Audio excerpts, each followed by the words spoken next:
Audio Jungle. Audio Jungle.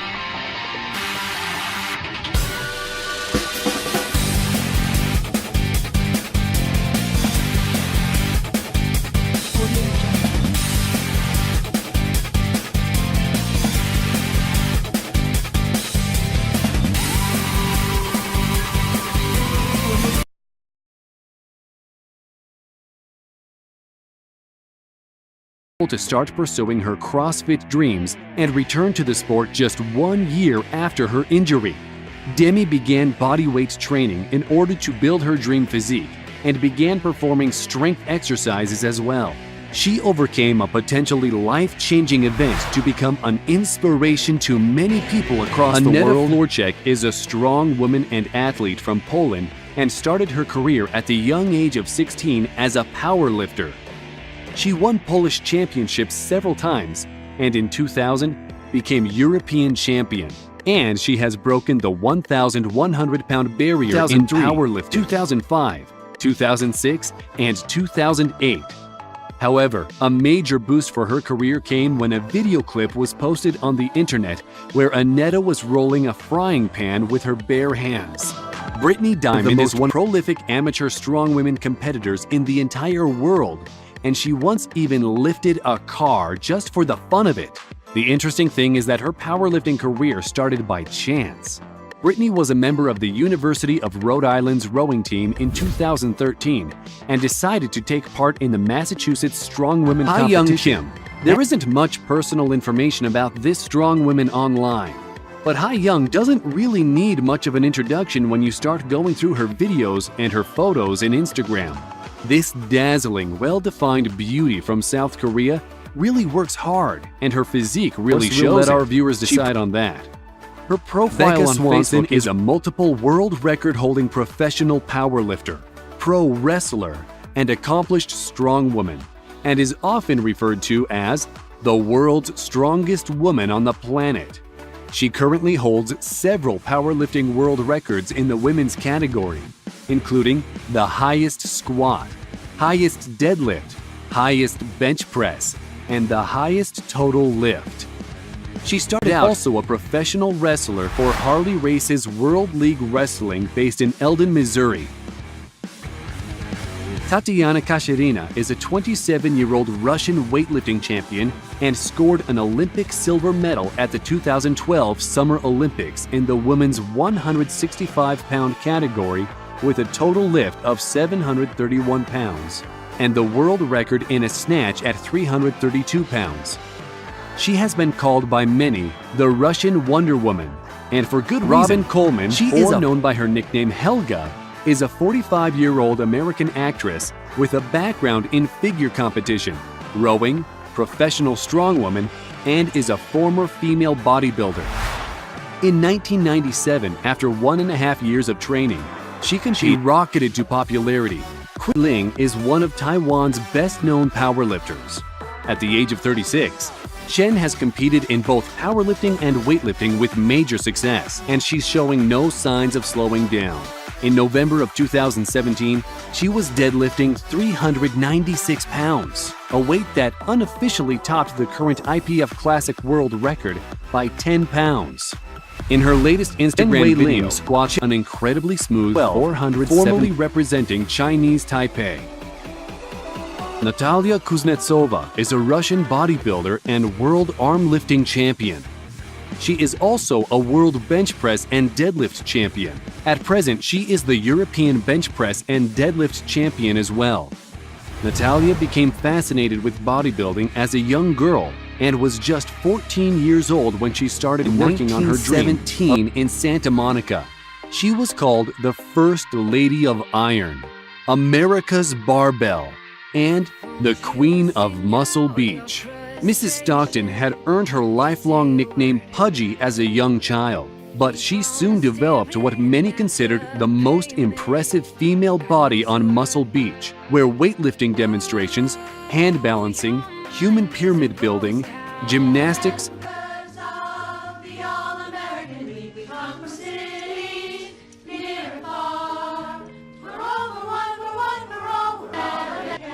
Yankee Stadium, members of the All-American Girls Professional Base 75th anniversary. This is wonderful. It's like reliving our past. We played in all different states, and people were so kind to us, and this is just kind of a renewal. Us being here is an absolute one-in-a-lifetime opportunity, and we recognize that. And it brings back all these memories, too.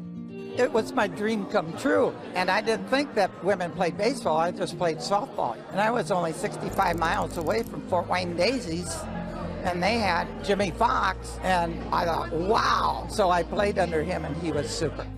I fell right into the right place at the right time. At Wrigley Field, they scouted me when I was 11. I cannot believe all these years have gone by. That 10-year period where our league existed was unique in the total history of our country. I think I was 17 when I started. To be part of a professional baseball team and being remembered as we are, it's a pretty special thing. The most memorable moment was when they signed me to the Rockford Peaches at 15 years old. It makes me feel great, like we've accomplished something in life. And here I am in Yankee Stadium, and I'm a Jersey girl, so I love it. I played at Yankee Stadium in 1950, and the shortstop, Scooter Rizzuto, loaned me his glove, and I used it throughout the whole game. We never told people we played. If the movie hadn't come out, it kind of brought us to life. And we then have influenced so many young women. It's really great. I love it. They were like the original girl power. Even way back then, they were like, no, we can do it. Like, you know, there's no crying in baseball, but then they weren't even because they're tough. So it was just amazing. At an early age, having role models to look up to, and now meeting them. It's almost unbelievable how everybody really didn't change from when they played. We still act the same, normal, sometimes.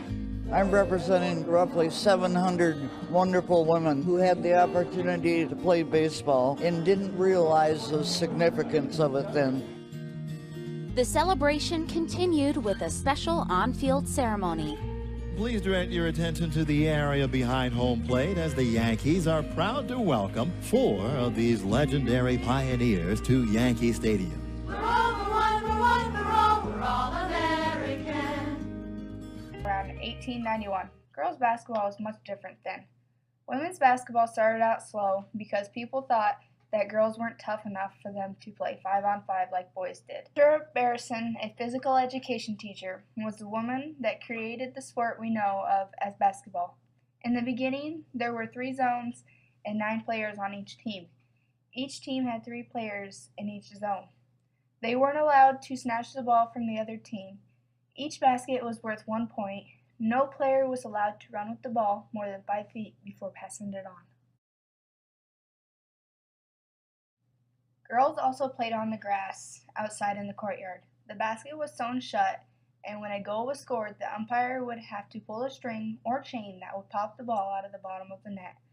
The only body parts were exposed in the public were fingers, neck, and head. These outfits were called bloomers. Proper women wore floor-length dress everywhere, including on the basketball court. That led to a few proper broken bones and proper black eyes, because we had a tendency to trip over our hems. The two-handed throw was declared a foul because it caused the shoulder to forwardly incline. In 1968, it was finally allowed to have a coach during a game at any time. Before, the women could only be coached at halftime. In 1971 was the first year of full-court 5-player game. In 1984, the ball size was made 1 inch smaller, otherwise the women were using the men's ball. In 1987, the 3-point field goal was introduced for any field goal completed when shot beyond a line set at 19 feet and 9 inches from the center of the basket. All schools would play 5-player basketball. Change is not always progress. The bounce pass is allowed in 1918. In 1932, the women were able to guard each other in the game. In 1938, the court is now divided into 2 sections, rather than 3. Team sizes remain 6 players each still. So, over 100 years later, the game of girls basketball was changed a lot from its early beginnings. Come check out our Wolverines girls game this winter. And here is the queen, ladies and gentlemen, of 1950 in the bowling world, Marion Ladowicz, who's done a terrific job. She's averaging right around 197 for the 55 games. And here she is as she steps up here. She has 116 in the 6th, a spare in the 7th, as she'll probably make it 2 straight over Pat Stryback. Ladowicz ready. Ladowicz to the line. She spins. She shakes them up, but the 7 pin does not go down. Marion Ladowicz, really a great champion. Ladowicz waiting for that ball to come back. She has the number 7 pin to shoot at. Other top scores. Incidentally, that 268 of Ladowicz is not high because Catherine Burling of Cincinnati, Ohio, turned in the high score this afternoon of 269. Here's Ladowicz ready to the line, converts the spare in her 8th frame. Well, it looks easy, doesn't it? Well, take a tip from Marion Ladowicz and roll your own Brunswick ball fitted to your grip and watch your average climb. Yes, bowl Brunswick. The champions do. And here's the champion herself, Marion Ladowicz, as she steps up in the 9th frame. Oh, there's a terrific battle going on between Dick Hoover and Lee Juglard. We'll have it as soon as Marion finishes this, her final game. It's the 56th game for the ladies. Ladowicz ready, going up to that line, flips that ball out there very nicely. It looks pretty good. It's in there, and it doesn't carry the 4 pin on a very good hit. Ladowicz opened with 268. Now has 154 in the 8th frame. She does not have an open frame for the first 8 frames. We're in the 9th. And what a packed house at the Chicago Coliseum tonight.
reacted to it back towards us from across the pond. It's one of my fondest memories in the entire business for me. Yeah, I can't listen to a knock-knock joke anymore without being on the face.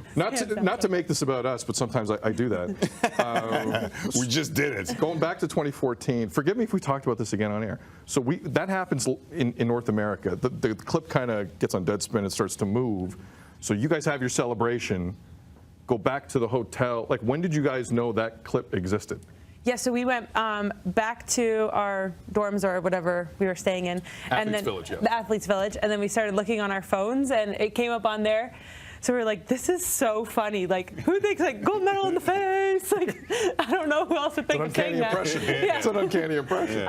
So then we were like, man, we should just take pictures of, like, gold medal in the face. So we took a picture. I think it was me and Shannon Zabados, and then you guys saw it. And kind of history from there, but it was so funny. We were dying laughing. All right, from the history to the present, CWHL All-Star Game going this Sunday. Is it something that you like to play in? Like, is it a pain in the butt, or is this all fun? No, it's definitely all fun. I mean, there's 34 of the best players that I don't normally get to play with. I have to play against them normally. So getting to play with them, there's Americans, Finnish players. I think there's like 20 Olympians playing. So I mean, I'm just excited to be able to play with that many great players and also have a lot of fun and showcase our talent in Toronto. The excitement with this game specifically, and we'll get you to the league in a second, but for this game specifically, I find that it's kind of growing every year. And for people who haven't seen this before on TV and are thinking of tuning in Sunday on Sportsnet, people who'd like to come out in the Toronto area, how much fun is this? How much fun is it to play on your end, and what kind of an event should they expect? Yeah, it's a lot of fun for us. I mean, I think we're always laughing, and this year we have Jerry D as one of the coaches, so I'm sure he'll have some good chirps for us. He already did on Twitter, so I think that'll be exciting. But for the fans, I think it'll be super exciting. I mean, there's not many places you get to see the best players in North America. Plus, we even have a Finnish goalie, so there's some great players that are getting to play in this game. And up in a suburb of Miami, we had a pool in our house growing up. I started playing water polo when I was 9. It was just really fun. We tried to stay in the shallow end because we were scared to tread.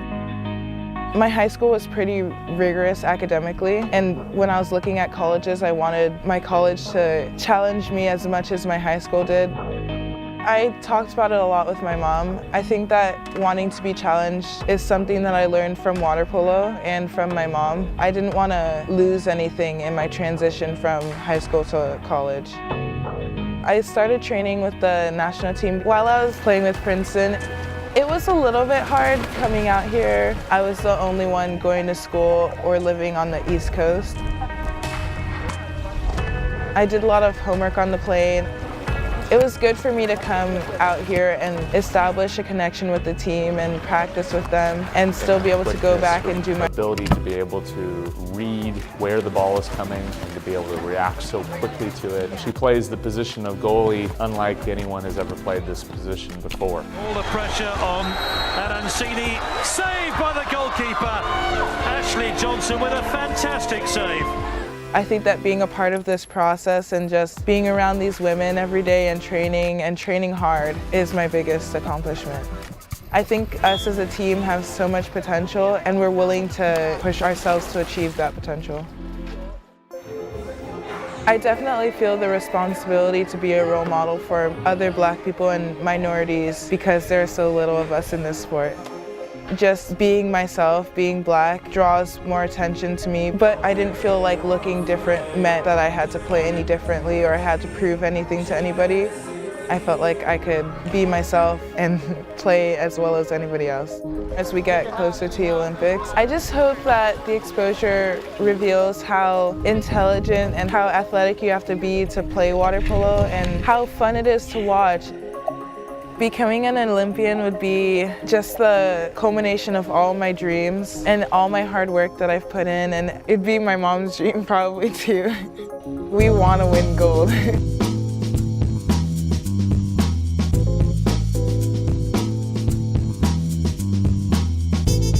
I mean, it's a dream come true and I'm super excited to represent my country. It's been a long time coming, so I'm happy.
start of the race was definitely the biggest challenge of my race.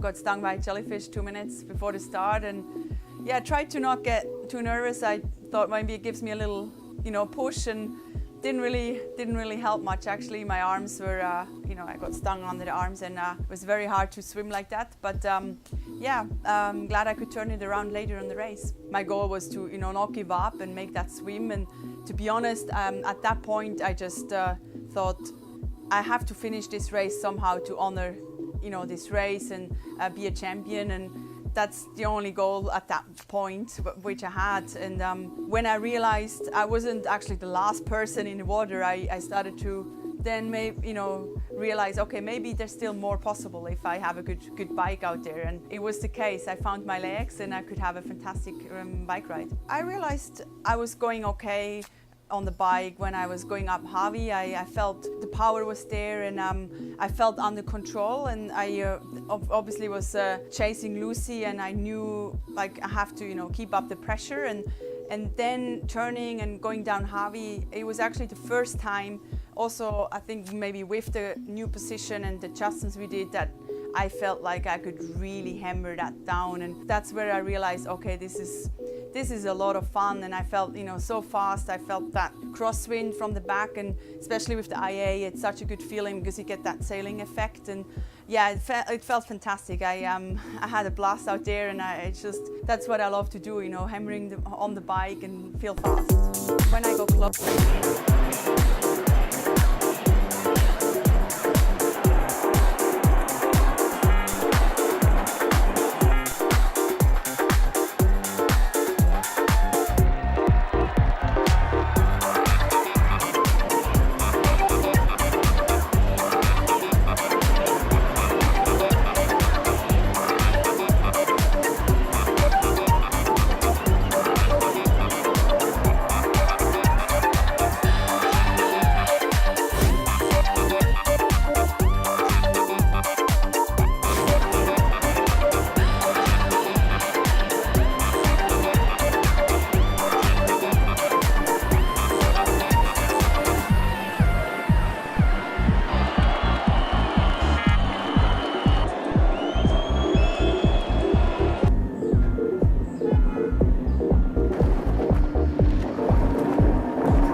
Again, bang! There's the head. Till you came around, I had my feet on the ground. So much for that. Just an ordinary day. My name is Haley Deegan. I'm 16 years old. Races and then making the transfer into rally cars, off-road trucks, and imagine that. Well, the